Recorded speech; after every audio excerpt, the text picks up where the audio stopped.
Rapper Nelly has just stepped into the political spotlight in a way no one saw coming, by publicly calling out Vice President Kamala Harris.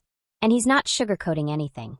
In a recent wave of comments and a fiery online rant, Nelly accused Harris of turning her back on the very community she claims to represent, pointing to her record of sending black men to prison and, more controversially, questioning the fact that she's married to a white man. His words have sparked a wildfire of debate, drawing applause from some and outrage from others. But the real question is, what exactly did he say? And why now? It all started when Nelly appeared on Ebro in the Morning, where he was asked about his appearance at Donald Trump's Liberty Ball back in 2017. Nelly, often seen as neutral in politics, defended his decision by saying it was about respecting the office of the president, not endorsing the man himself. But that moment lit the fuse. Online critics resurfaced the image of Nelly at the event and began accusing him of aligning with Trump, questioning his loyalty to the black community. And that's when Nelly snapped back. He jumped on Instagram, posting a now-viral rant where he flipped the script. He questioned why people were so quick to come for him over one performance, but stayed silent when Kamala Harris, a woman of color, climbed to the second-highest seat in the nation despite a record that, according to him, damaged black families. Nelly didn't hold back, saying, "Y'all worship a woman of color who's married to a white man and who spent years locking up black men, but you're mad at me for performing at an inauguration?" He doubled down, asking his followers to look deeper at the symbolism we support versus the substance we ignore. "Y'all cheering for someone who chose to marry out of the community, while I've been raising black kids, dating black women, putting money into black schools, building football programs in gang neighborhoods. And I'm the problem?" Nelly then highlighted his decades of philanthropic work, particularly in St. Louis and other underserved areas. He mentioned his scholarships, youth outreach, and commitment to hiring within his own community. To him, the backlash felt like misplaced outrage. "I've done more for black kids than most of these folks y'all uplift. But I don't post at all. I don't need clout. I do the work." And while Nelly may be known for his chart-topping hits, this moment put a spotlight on a very different side of him. He's not just venting. He's confronting what he sees as a hypocrisy in who we choose to protect and promote. And that's where things get really uncomfortable, because his comments force a larger conversation. Is Kamala Harris's interracial marriage relevant when discussing her political choices? Is it fair to hold her prosecutorial past against her forever? And is Nelly right to challenge her so directly? Or is this just another celebrity taking shots to stay relevant?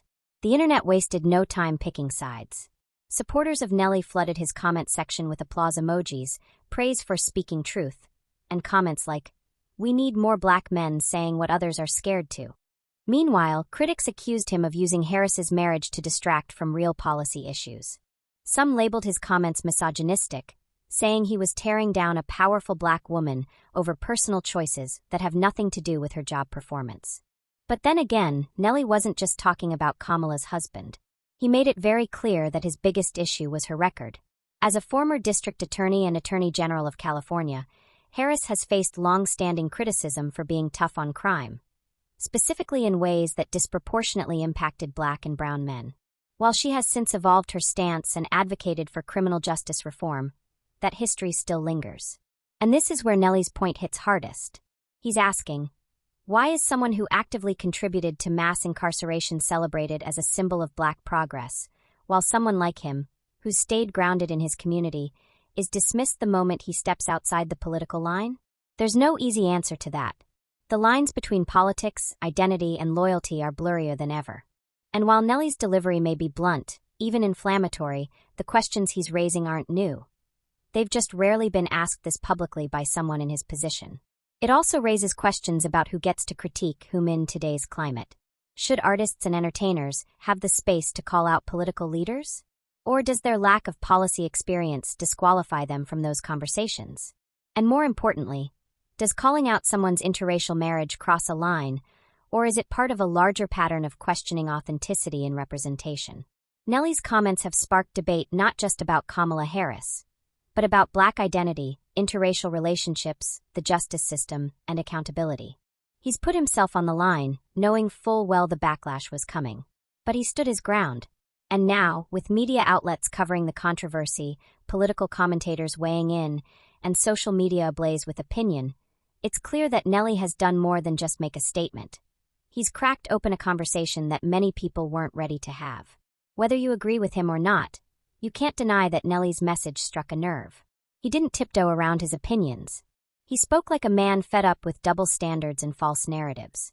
And while his critics accuse him of stoking division, his supporters argue that he's simply refusing to stay silent in a system that often silences the very people it claims to uplift. Whatever side you land on, one thing is certain. This isn't just about one man and one woman. It's about the power of perception, the politics of representation, and the growing demand for authenticity in leadership. In a world where silence is often safer, Nelly chose to speak. And whether his words spark progress or more polarization, he's made one thing clear. Accountability doesn't stop at symbolism. It starts with truth.